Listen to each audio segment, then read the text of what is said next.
इससे पहले हमने दो अल्टरनेटर को पैरेलली चलाया था और जो कंडीशन थी वो कौन सी कंडीशन थी, नो लोड कंडीशन थी। अभी हम लोग दो अल्टरनेटर को पैरेलली ऑपरेट करेंगे और जो कंडीशन है वो कौन सी कंडीशन होगी, लोडेड कंडीशन होगी।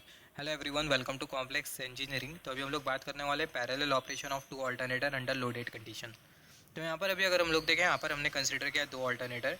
यहाँ पर ये पहला वाला अल्टरनेटर A1 और यहाँ पर ये दूसरा वाला जो अल्टरनेटर है वो है A2। तो ये वीडियो स्टार्ट करने से पहले, इससे पहले हमने जो डिस्कशन किया था उसके बारे में हम लोग बात कर लेते हैं। हमने ये डिस्कस किया था कि जब हम लोग अल्टरनेटर को पैरेलली चला रहे होते हैं तो हमारे जो अल्टरनेटर है वो सिंक्रोनाइजेशन में होना चाहिए। सिंक्रोनाइजेशन में होना चाहिए, इसका मतलब जो अल्टरनेटर है उसमें जो ईएमएफ है, जो अल्टरनेटर के जो ईएमएफ है वो कैसा होना चाहिए, सेम होना चाहिए। और जो अल्टरनेटर है उसके जो पावर फैक्टर है वो भी सेम होना चाहिए, जो रिएक्टिव पावर है वो भी सेम होना चाहिए, राइट। तो अगर ये सारे के सारे फैक्टर्स अगर सेम होते हैं तो ऐसे केस में हमारी जो मशीन है, जो अल्टरनेटर है वो कैसा होता है, सिंक्रोनाइजेशन में होता है। मगर अगर ये पैरामीटर्स अगर सेम नहीं है तो हमारा जो अल्टरनेटर है वो सिंक्रोनाइजेशन में नहीं होता। जैसे फॉर एग्जांपल एक एग्जांपल कंसिडर कर लेते हैं, दो अल्टरनेटर के बीच का ईएमएफ अगर अनइक्वल होता है तो इसका मतलब जो अल्टरनेटर है वो सिंक्रोनाइजेशन में नहीं है। तो जो अल्टरनेटर है उसे हमें क्या करना होता है, सिंक्रोनाइजेशन में लाना होता है। तो सिंक्रोनाइजेशन में लाने का काम कौन करता है, सिंक्रोनाइजिंग करंट लाने का काम करता है। हमने ये डिस्कस किया था कि ईएमएफ डिफरेंस की वजह से होता क्या है, हमारा जो अल्टरनेटर है उसमें रिएक्टिव पावर फ्लो होने लगता है, हमारा जो सिस्टम है उसमें रिएक्टिव पावर फ्लो होने लगता है due to difference of EMF. और हमने ये डिस्कस किया था जो रिएक्टिव पावर है वो हायर एक्साइटेशन वाली मशीन से लोअर एक्साइटेशन वाली मशीन की तरफ फ्लो होने लगता है। और सिमिलरली हमने डिस्कशन किया था स्टीम इनपुट के डिफरेंस की वजह से होता क्या, जो रियल पावर है वो फ्लो होने लगता है एक अल्टरनेटर से दूसरे अल्टरनेटर में। और हमने ये डिस्कस किया था कि जो सिंक्रोनाइजिंग करंट होता है वो ईएमएफ को भी मेंटेन रखने की कोशिश करता है और जो रियल और जो स्पीड है उसको भी मेंटेन रखने की कोशिश करता है, जिसकी वजह से होता है कि हमारी जो मशीन है वो बहुत हद तक सिंक्रोनिज्म में होती है, सिंक्रोनाइजेशन में होती है। तो अभी हम लोग सेम चीज़ के ही बारे में बात करेंगे, मगर यहाँ पर हम लोग करेंगे क्या, जो अल्टरनेटर है उसके साथ हम लोग लगा देंगे लोड, राइट। तो यहाँ पर अगर हम लोग देखें, यहाँ पर ये वन अल्टरनेटर, E2 अल्टरनेटर, इसका जो ईएमएफ है वो E1। ये जो E2 जो अल्टरनेटर है इसका जो ईएमएफ है वो E2। यहाँ पर ये जो अल्टरनेटर है इसका इसका यहाँ पर हमने कंसिडर किया सिंक्रोनस इम्पीडेंस जो कि बराबर में होगा JXS1 के। और यहाँ पर ये वाला जो अल्टरनेटर है उसका ये वाला सिंक्रोनस इम्पीडेंस ZS2 जो कि बराबर में होगा JXS2 के। यहाँ पर ये वाला जो अल्टरनेटर जो करंट जो बना रहा है वो है IA1, ये वाला जो अल्टरनेटर जो करंट जो बना रहा है वो है IA2। और यहाँ पर अगर हम लोग देखें, यहाँ पर हमने कंसिडर किया लोड, और ये जो लोड का जो इम्पीडेंस है उसको हमने कंसिडर किया Z सबस्क्रिप्ट में L। और ये लोड के थ्रू जो करंट जो फ्लो हो रहा है उसको हमने कंसिडर किया IL। यहाँ पर हम लोग सबसे पहला केस कंसिडर करते हुए चलते हैं, हम लोग ऐसा एज्यूम करते हुए चलते हैं कि हमारा जो अल्टरनेटर है वो क्या है, वो सिंक्रोनाइजेशन में। अगर अल्टरनेटर अगर सिंक्रोनाइजेशन में होता है इनिशियली तो जो ईएमएफ होगा दोनों अल्टरनेटर का वो सेम होगा। इसका ईएमएफ E1, इसका ईएमएफ E2, तो दोनों जो अल्टरनेटर का जो ईएमएफ है वो सेम होगा। दूसरा, अगर हम लोग देखें, अगर अल्टरनेटर अगर सिंक्रोनाइजेशन में होते तो ऐसे केस में जो सिंक्रोनाइजिंग करंट होता है वो कैसा होता है, वो जीरो होता है। अल्टरनेटर अगर सिंक्रोनाइजेशन में नहीं होते तो ऐसे केस में जो सिंक्रोनाइजिंग करंट होता है वो नॉन जीरो होता है। यहाँ पर अभी अगर हम लोग देखें, दोनों जो अल्टरनेटर है वो सिंक्रोनाइजेशन में, तो दोनों का जो ईएमएफ है वो सेम है, सिंक्रोनाइजिंग करंट जीरो है। और दोनों जो अल्टरनेटर होंगे वो लोड को इक्वल पावर डिलीवर करेंगे। यहाँ पर ये वाला अल्टरनेटर और ये वाला अल्टरनेटर, दोनों जो अल्टरनेटर है वो लोड को इक्वल पावर डिलीवर करेंगे। और जो पावर फैक्टर होगा दोनों लोड का वो कैसा होगा, वो सेम होगा। Power factor of both the load remain same. और जो power, just wait for a second, जो पावर फैक्टर होगा दोनों अल्टरनेटर का वो कैसा होगा, वो सेम होगा। और जो रियल और जो रिएक्टिव पावर है वो भी कैसा होगा, वो सेम होगा। जैसे कि इससे पहले हमने बात किया था, जब हमारे अल्टरनेटर सिंक्रोनाइजेशन में होते तो बेसिकली होता क्या है, अल्टरनेटर का जो ईएमएफ होता है दोनों का जो ईएमएफ है वो सेम होगा, सिंक्रोनाइजिंग करंट जीरो होगा। और दोनों जो अल्टरनेटर होंगे वो same amount of current deliver करेंगे लोड को। ये दोनों अल्टरनेटर का जो पावर फैक्टर होगा वो भी सेम होगा। दोनों alternator same amount of real power deliver करेंगे लोड को। दोनों alternator same amount of reactive power भी डिलीवर करेंगे लोड को। तो यहाँ पर हमने केस नंबर 1 कंसीडर किया था, जिसमें हमने ये देखा कि जब हमारा अल्टरनेटर सिंक्रोनाइजेशन में होता है तो क्या क्या कंडीशंस होती है। अभी केस नंबर 2 कंसीडर करते हैं, जिसमें हम लोग एक अल्टरनेटर का जो एक्साइटेशन है उसको हम लोग चेंज कर देंगे। तो यहाँ पर ये वाला जो अल्टरनेटर है इसका जो एक्साइटेशन है इसको हम लोग क्या कर देंगे, इंक्रीज़ कर देंगे, राइट। जिसकी वजह से इसका जो ईएमएफ होगा E1 वो इंक्रीज़ कर जाएगा, और यहाँ पर ये वाला जो अल्टरनेटर है इसका जो ईएमएफ है वो डिक्रीज़ कर जाएगा। तो यहाँ पर अगर हम लोग देखें, हमने क्या किया, हमने एक्साइटेशन को चेंज किया। हमने डिस्कस किया था कि जो ईएमएफ होता है प्रोपोर्शनल होता है एक्साइटेशन के साथ। यहाँ पर ये पहला वाला जो अल्टरनेटर है इसका हमने एक्साइटेशन इंक्रीज़ कर दिया तो इसका जो ईएमएफ है वो इंक्रीज़ हो जाएगा। और यहाँ पर ये वाला जो अल्टरनेटर है इसके एक्साइटेशन के साथ हमने कुछ नहीं किया तो इसका जो ईएमएफ होगा वो एज इट इज़ होगा। तो यहाँ पर ये दोनों जो अल्टरनेटर है इसमें हमें क्या मिल गया, ये दोनों अल्टरनेटर में हमें बेसिकली मिल गया ईएमएफ डिफरेंस। तो यहाँ पर अगर हम लोग देखें, आई मीन ईएमएफ डिफरेंस, या फिर बोल सकते हैं एक्साइटेशन डिफरेंस। तो एक्साइटेशन डिफरेंस की वजह से होगा क्या, जो E1 EMF और जो E2 जो EMF है वो दोनों बराबर में नहीं होंगे। जैसे कि हमने डिस्कस किया यहाँ पर ये दोनों का एक्साइटेशन अलग अलग है, तो यहाँ पर हमें एक्साइटेशन डिफरेंस मिल रहा है। एक्साइटेशन डिफरेंस की वजह से होगा क्या, दोनों के जो EMF हो गए वो बराबर में नहीं होंगे, राइट। तो जो E1 जो EMF है और E2 EMF दोनों बराबर में नहीं है। वैसे हम लोग एज्यूम करते हुए चल रहे हैं कि जो E1 जो EMF है वो ज़्यादा है as compare to E2 EMF। तो यहाँ पर ये वाला जो अल्टरनेटर है इसका जो EMF है वो ज़्यादा है और ये वाला जो अल्टरनेटर है इसका जो EMF है वो कम है। तो यहाँ पर ये वाला जो अल्टरनेटर है इसका EMF ज़्यादा होने की वजह से होगा क्या और उसका कम होने की वजह से होगा क्या। तो ये EMF डिफरेंस आ गया। EMF डिफरेंस की वजह से कौन एक्सिस्टेंस में आ जाता है, जो सिंक्रोनाइजिंग करंट है वो एक्सिस्टेंस में आ जाता है। Due to EMF difference synchronising current comes into existence. EMF difference की वजह से होता क्या है, जो सिंक्रोनाइजिंग करंट है वो एक्सिस्टेंस में आ जाता है। और ये सिंक्रोनाइजिंग करंट की वजह से होगा क्या, जो आर्मेचर करंट होगा दोनों मशीन का वो कैसा होगा, वो अनइक्वल होगा, राइट। आर्मेचर करंट अनइक्वल होगा। जो रियल कंपोनेंट होगा आर्मेचर करंट का वो सेम होगा, मगर जो रिएक्टिव कंपोनेंट होगा आर्मेचर करंट का वो अलग अलग होगा। यहाँ पर अब तक के हमने क्या क्या डिस्कशन किया, अब तक के हमने ये डिस्कस किया कि ये वाला जो अल्टरनेटर है इसका हमने एक्साइटेशन ज़्यादा रखा है, इसका एक्साइटेशन कम रखा। एक्साइटेशन डिफरेंस की वजह से हुआ क्या है, दोनों का जो EMF है उसमें भी डिफरेंस आया। हमने ऐसा कंसिडर किया इसका जो EMF है वो ज़्यादा और इसका जो EMF है वो कम है। तो यहाँ पर ये EMF डिफरेंस की वजह से हुआ क्या, जो सिंक्रोनाइजिंग करंट है वो एक्सिस्टेंस में आ गया। इससे पहले हमने डिस्कस किया था EMF डिफरेंस की वजह से जो सिंक्रोनाइजिंग करंट होता है वो एक्सिस्टेंस में आ जाता है। अब ये सिंक्रोनाइजिंग करंट की वजह से होगा क्या, ये सिंक्रोनाइजिंग करंट की वजह से होगा क्या, जो सिंक्रोनाइजिंग करंट की वजह से जो आर्मेचर करंट होगा दोनों मशीन का वो अनइक्वल होगा, राइट। तो जो आर्मेचर करंट है, आर्मेचर करंट का जो रियल कंपोनेंट होगा दोनों मशीन में वो सेम होगा, मगर जो रिएक्टिव कंपोनेंट होगा वो अलग अलग होगा, राइट। जो रिएक्टिव कंपोनेंट होगा वो अलग अलग होगा। हम लोग ऐसा भी बोल सकते हैं कि यहाँ पर ये वाला जो अल्टरनेटर है, यहाँ पर अगर हम लोग देखें आर्मेचर करंट अनइक्वल होने की वजह से होगा क्या, जैसे कि हमने डिस्कस किया जो आर्मेचर करंट होगा वो अनइक्वल होगा दोनों अल्टरनेटर में, और आर्मेचर करंट का जो रियल कंपोनेंट होगा वो सेम होगा दोनों मशीन में, मगर जो रिएक्टिव कंपोनेंट होगा वो अलग अलग होगा। मतलब ये वाला जो अल्टरनेटर है ये क्या करेगा, जो रिएक्टिव पावर है उसे क्या करेगा, डिलीवर करेगा। और यहाँ पर ये वाला जो अल्टरनेटर है ये high amount of reactive power deliver करेगा, और यहाँ पर ये वाला जो अल्टरनेटर है वो लो amount of reactive power deliver करेगा। किसको दोनों डिलीवर करेंगे, ये लोड को। तो यहाँ पर अगर हम लोग देखें therefore reactive power deliver by generator A1 alternator increases. जो रिएक्टिव पावर जो A1 अल्टरनेटर डिलीवर करेगा वो ज़्यादा होगा, और रिएक्टिव पावर जो कि A2 अल्टरनेटर डिलीवर करेगा वो कम होगा। तो यहाँ पर अभी अगर हम लोग देखें यहाँ पर ये जो A1 अल्टरनेटर जो रिएक्टिव पावर जो डिलीवर करेगा वो ज़्यादा होगा, और ये जो A2 अल्टरनेटर ये लोड को जो रिएक्टिव पावर जो डिलीवर करेगा वो कम होगा। तो यहाँ पर अगर हम लोग देखें hence machine with more excitation deliver more reactive power. जो मशीन जिसका एक्साइटेशन ज़्यादा है वो ज़्यादा रिएक्टिव पावर डिलीवर करेगी, और मशीन जिसका जो एक्साइटेशन कम है वो कम रिएक्टिव पावर डिलीवर करेगी, राइट। एक्साइटेशन किसका ज़्यादा है, इसका एक्साइटेशन ज़्यादा है, इसका EMF ज़्यादा है, तो ये जो अल्टरनेटर है वो ज़्यादा रिएक्टिव पावर डिलीवर करेगा लोड को। ये वाला जो अल्टरनेटर है इसका एक्साइटेशन कम है, इसका EMF कम है, तो ये जो रिएक्टिव पावर जो डिलीवर करेगा लोड को उसका जो मैग्नीट्यूड है वो कम होगा, right. Machine delivering more reactive power has low power factor. Machine जो कि ज़्यादा रिएक्टिव पावर डिलीवर कर रही है उसका जो पावर फैक्टर है वो कम होगा, और मशीन जो कि कम रिएक्टिव पावर डिलीवर कर रही है उसका जो पावर फैक्टर होगा वो हाई होगा। यहाँ से हमें ये पता होना चाहिए कि जो पावर फैक्टर होता है वो इन्वर्सली प्रोपोर्शनल होता है रिएक्टिव पावर के साथ। बहुत इंपॉर्टेंट है, रिएक्टिव पावर अगर ज़्यादा होता है तो पावर फैक्टर कम होगा, रिएक्टिव पावर अगर कम होता है तो जो पावर फैक्टर है वो ज़्यादा होगा। तो यहाँ पर अभी अगर हम लोग देखें यहाँ पर ये वाला जो अल्टरनेटर है ये ज़्यादा रिएक्टिव पावर डिलीवर कर रहा है, तो ये वाला जो अल्टरनेटर है इसका जो पावर फैक्टर है वो कम होगा। ये वाला जो अल्टरनेटर है वो कम रिएक्टिव पावर डिलीवर कर रहा है, तो इसका जो पावर फैक्टर है वो कैसा होगा, वो ज़्यादा होगा।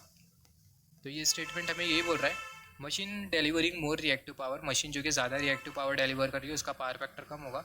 मशीन जो कि लो मशीन और मशीन जो कि कम रिएक्टिव पावर डिलीवर कर रही है उसका जो पावर फैक्टर होगा वो हाई होगा। तो यहाँ से अगर हम लोग कंक्लूजन ऑब्टेन करें अल्टरनेटर 1 अल्टरनेटर 2, राइट। अल्टरनेटर 1 का जो EMF है वो ज़्यादा है, और जो अल्टरनेटर 1 का जो EMF है वही E1, अल्टरनेटर 2 का जो EMF है वही E2। जैसे कि हमने डिस्कस किया जो E1 है वो ज़्यादा है E2 के कंपैरिजन में, यहाँ पर हम लोग लिख देते हैं E2 लेस देन E1 जिसका सेम मतलब है। तो यहाँ पर ये वाला जो अल्टरनेटर है इसका जो अल्टरनेटर 1 का जो EMF है वो ज़्यादा है, EMF ज़्यादा है, राइट। जैसे कि हमने डिस्कस किया, और जैसे कि हमने डिस्कस किया इसका जो एक्साइटेशन होगा वो ज़्यादा होगा। एक्साइटेशन ज़्यादा होने की वजह से होगा कि ज़्यादा रिएक्टिव पावर डिलीवर करेगा, राइट। और यहाँ पर ये वाला जो अल्टरनेटर है वो कम रिएक्टिव पावर डिलीवर करेगा। और सिमिलरली यहाँ पर ये वाला जो अल्टरनेटर है ये ज़्यादा रिएक्टिव पावर डिलीवर कर रहा है तो इसका पावर फैक्टर कम होगा, और ये अल्टरनेटर 2 कम रिएक्टिव पावर डिलीवर कर रहा है लोड का, तो इसका जो पावर फैक्टर है वो ज़्यादा होगा। मगर दोनों का रियल पावर कैसा होगा, दोनों का जो रियल पावर है वो सेम होगा, दोनों का जो रियल पावर है वो कांस्टेंट होगा। जो रियल पावर है वो एक्साइटेशन के ऊपर बिल्कुल भी डिपेंड नहीं करता। जो रियल पावर है किसके ऊपर डिपेंड करता है, स्टीम इनपुट के ऊपर डिपेंड करता है। उसके बारे में आगे अभी हम लोग बात करेंगे।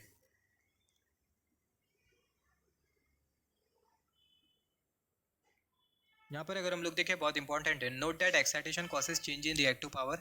एक्साइटेशन की वजह से होता क्या है, जो रिएक्टिव पावर है उसमें चेंज आता है, और स्टीम इनपुट की वजह से होता क्या है, जो रियल पावर है उसमें चेंज आता है। तो केस नंबर 3 हम लोग कंसिडर करते हैं, जिसमें जो स्टीम इनपुट है दोनों ऑल्टरनेटर का, उसको हमने अलग अलग एज्यूम किया। यहाँ पर अभी अगर हम लोग देखें, जो रियल पावर है वो प्रोपोर्शनल होता है स्टीम इनपुट के साथ। अगर स्टीम इनपुट ज़्यादा है तो रियल पावर ज़्यादा होगा, स्टीम इनपुट अगर कम है तो ऐसे केस में जो रियल पावर है वो कम होगा। तो यहाँ पर अगर हम लोग देखें, steam input of both the alternator are different.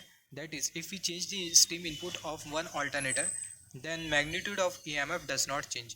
यहाँ पर अभी अगर हम लोग देखें, ये स्टेटमेंट हमें क्या बोल रहा है, अगर हम लोग किसी भी एक ऑल्टरनेटर का स्टीम, सबसे पहली बात, ऑल्टरनेटर के स्टीम इनपुट में अगर डिफरेंस होता है तो ऐसे केस में कौन सा पावर एग्जिस्टेंस में आ जाता है, रियल पावर एग्जिस्टेंस में आ जाता है। इसके बारे में हमें पता होना चाहिए, राइट। तो यहाँ पर जैसे कि हमने यहाँ पर भी डिस्कशन किया था कि जो एक्साइटेशन है उसकी वजह से रिएक्टिव पावर एग्जिस्टेंस में आ जाता है, excitation causes change in reactive power, और जो स्टीम इनपुट है उसकी वजह से रियल पावर में चेंज आता है। और जैसे कि हमने बात किया, जो रियल पावर है वो स्टीम इनपुट के साथ एसोसिएटेड होता है। तो यहाँ पर जैसे कि हमने डिस्कस किया, steam input of both the alternator are different. अगर स्टीम इनपुट दोनों ऑल्टरनेटर का अलग अलग होता है, या फिर हम लोग ऐसा भी बोल सकते हैं, if we change the steam input of any one alternator, एक किसी ऑल्टरनेटर का स्टीम इनपुट चेंज करे तो जो मैग्नीट्यूड होगा ईएमएफ का वो चेंज नहीं होगा, जो मैग्नीट्यूड है वो एज इट इज़ रहेगा। यहाँ पर अभी अगर हम लोग देखें, मशीन जिसका स्टीम इनपुट ज़्यादा है वो ज़्यादा रियल पावर सप्लाई करेगी, और मशीन जिसका जो स्टीम इनपुट कम है वो जो मशीन है वो कम रियल पावर सप्लाई करेंगी। तो यहाँ पर अगर हम लोग देखें, ऐसा एज्यूम करते हुए चलते कि यहाँ पर ये जो ऑल्टरनेटर 1 है उसका जो स्टीम इनपुट है वो ज़्यादा है, और जो ऑल्टरनेटर 2 है उसका जो स्टीम इनपुट है वो कम है, राइट। तो यहाँ पर अगर हम लोग देखें, यहाँ पर अगर हम लोग देखें, जो अल्टरनेटर 1 है उसका जो स्टीम इनपुट है वो ज़्यादा है, तो उसका जो आर्मेचर करंट होगा वो इंक्रीज़ करेगा। अल्टरनेटर 2 का जो स्टीम इनपुट है वो कम है, तो उसका जो आर्मेचर करंट है वो क्या होगा, वो डिक्रीज़ करेगा, राइट। दूसरा अगर हम लोग देखें, जो अल्टरनेटर 1 है उसका स्टीम इनपुट ज़्यादा है, तो उसका जो रियल पावर है वो इंक्रीज़ करेगा। अल्टरनेटर 2 का जो स्टीम इनपुट है वो कम है, तो इसका जो रियल पावर है वो डिक्रीज़ करेगा। और दोनों केसेस में अगर हम लोग देखें, जो रिएक्टिव पावर हो गए वो सेम हो गए। रिएक्टिव पावर का कुछ लेना देना नहीं होता स्टीम इनपुट के साथ, रिएक्टिव पावर का लेना देना होता है एक्साइटेशन के साथ। यहाँ पर अभी अगर हम लोग देखें, आपको पता होना चाहिए कि जो रियल पावर होता है वो प्रोपोर्शनल होता है पावर फैक्टर के साथ। जो रियल पावर होता है वो स्टीम इनपुट के साथ भी प्रोपोर्शनल होता है, और जो रियल पावर होता है वो पावर फैक्टर के साथ भी प्रोपोर्शनल होता है। अगर रियल पावर अगर हम लोग पावर भी इंक्रीज़ करता है तो जो पावर फैक्टर है वो इंक्रीज़ होगा, रियल पावर अगर डिक्रीज़ करता है तो जो पावर फैक्टर है वो डिक्रीज़ करेगा। तो यहाँ पर अगर हम लोग देखें, जो पहली वाली जो मशीन है इसका स्टीम इनपुट हमने इंक्रीज़ किया तो इसका जो रियल पावर है वो इंक्रीज़ हुआ। रियल पावर इंक्रीज़ होने की वजह से होगा कि इसका जो पावर फैक्टर है मशीन 1 का वो इंक्रीज़ होगा। मशीन 2 का जो स्टीम इनपुट है वो कम है, मशीन 2 का स्टीम इनपुट कम होने की वजह से हुआ क्या, जो रियल पावर है वो कम हुआ। रियल पावर कम होने की वजह से होगा क्या, जो पावर फैक्टर है वो डिक्रीज़ करेगा। और दोनों केसेस में जो रिएक्टिव पावर होगा वो सेम होगा, जो रिएक्टिव पावर है उसमें किसी भी तरीके का चेंज नहीं होगा। तो ये जो रिलेशन है ये हमें पता होना चाहिए कुछ रिलेशंस के बारे में। यहाँ पर अगर हम लोग देखें, जो पावर फैक्टर होता है वो इन्वर्सली प्रोपोर्शनल होता है रिएक्टिव पावर के साथ, और पावर फैक्टर डायरेक्टली प्रोपोर्शनल होता है रियल पावर के साथ। और जो मशीन का जो एक्साइटेशन होता है वो डायरेक्टली प्रोपोर्शनल होता है रिएक्टिव पावर के साथ। मशीन का अगर हम लोग एक्साइटेशन अगर इंक्रीज़ करेंगे तो रिएक्टिव पावर इंक्रीज़ होगा, मशीन का एक्साइटेशन अगर डिक्रीज़ करेंगे तो रिएक्टिव पावर डिक्रीज़ होगा। और सिमिलरली जो ईएमएफ होता है मशीन का वो भी एक्साइटेशन के साथ प्रोपोर्शनल होता है। एक्साइटेशन बढ़ा ईएमएफ बढ़ा, एक्साइटेशन अगर कम होगा तो जो ईएमएफ है वो कम होगा। सिमिलरली अगर हम लोग देखें, जो जनरेटर की जो फ्रीक्वेंसी होती है वो जनरेटर की स्पीड के साथ प्रोपोर्शनल होती है। अगर जनरेटर की स्पीड अगर ज़्यादा होगी तो फ्रीक्वेंसी ज़्यादा होगी, जनरेटर की स्पीड अगर कम होगी तो ऐसे केस में जो फ्रीक्वेंसी होगी जनरेटर की वो भी कम होगी।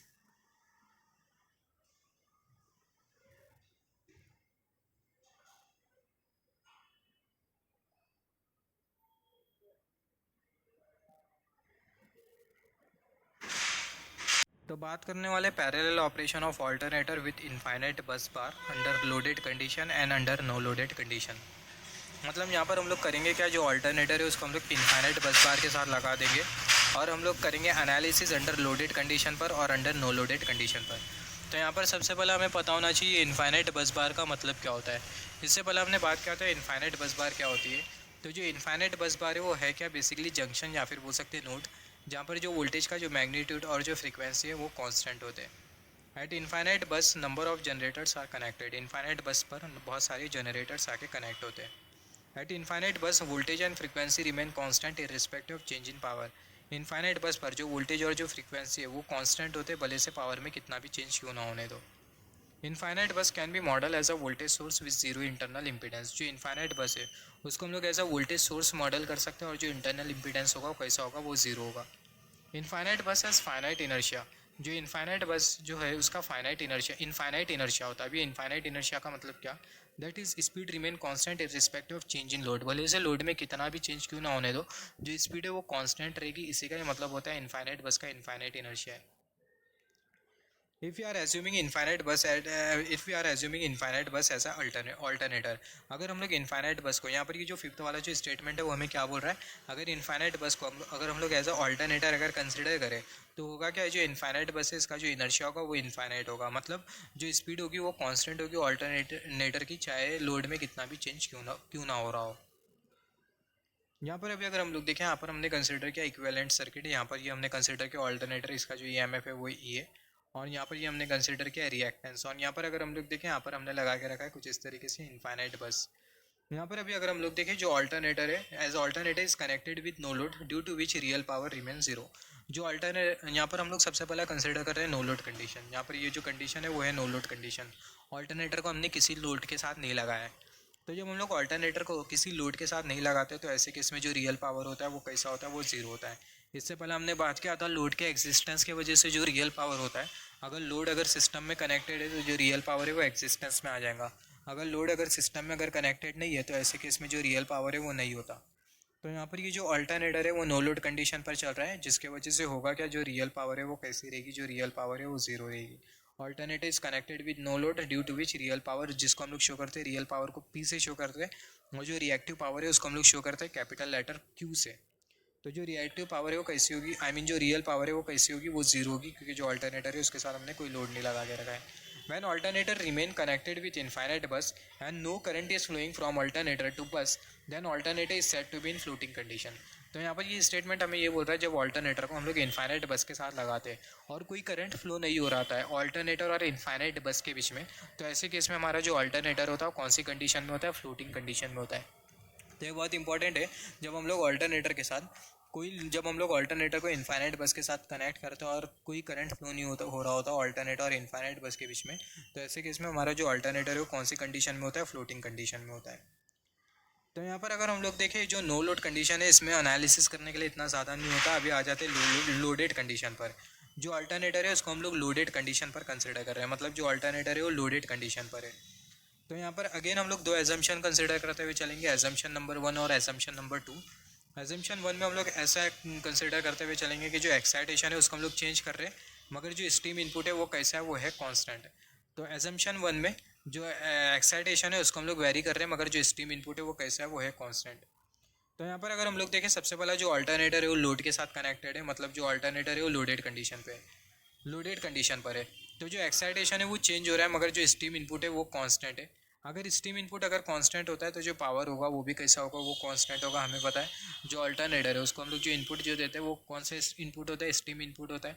तो अगर स्टीम इनपुट अगर कांस्टेंट होता है तो ऐसे केस में जो पावर है वो भी कैसा होगा, वो कांस्टेंट होगा। यहाँ पर अभी अगर हम लोग देखें, ऐसे केस में जब स्टीम इनपुट कांस्टेंट होता है तो जो पावर है वो भी कांस्टेंट होगा।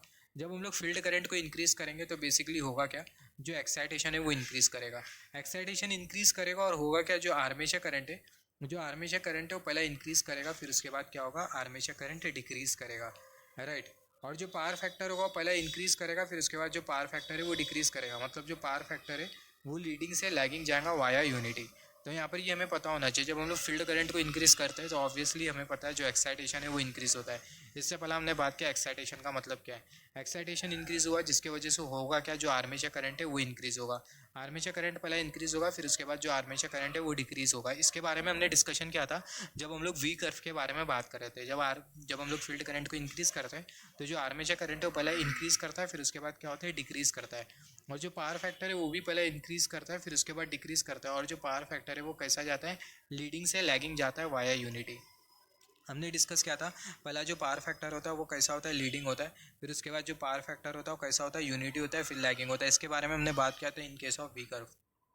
तो यहाँ पर हमने केस नंबर 1 कंसिडर किया, जिसमें हमें ये पता होना चाहिए जब हम लोग एक्साइटेशन को चेंज करते हैं और स्टीम इनपुट कांस्टेंट होता है, तो ऐसे केस में जो पावर होता है वो कैसा होता है, वो कांस्टेंट होता है। और जब हम लोग फील्ड करंट को इंक्रीज़ करते हैं तो एक्साइटेशन इंक्रीज होता है और आर्मेचर करंट पहले इंक्रीज़ होता है फिर डिक्रीज़ करता है, और जो पावर फैक्टर है वो पहले इंक्रीज़ करता है फिर डिक्रीज़ करता है। ऐसा भी लिख सकते हैं कि जो पावर फैक्टर है वो लीडिंग से लैगिंग जाता है वाया यूनिटी। अभी केस नंबर 2 कंसिडर करते हैं, जिसमें जो एक्साइटेशन होगा वो कांस्टेंट होगा, मगर जो स्टीम इनपुट होगा उसमें चेंज होगा। तो अगर हम लोग देखें assumption 2, alternative is under loaded condition along with infinite बस, जो एक्साइटेशन है वो कांस्टेंट है, मगर जो स्टीम इनपुट है उसको हम लोग क्या कर रहे हैं, चेंज कर रहे हैं।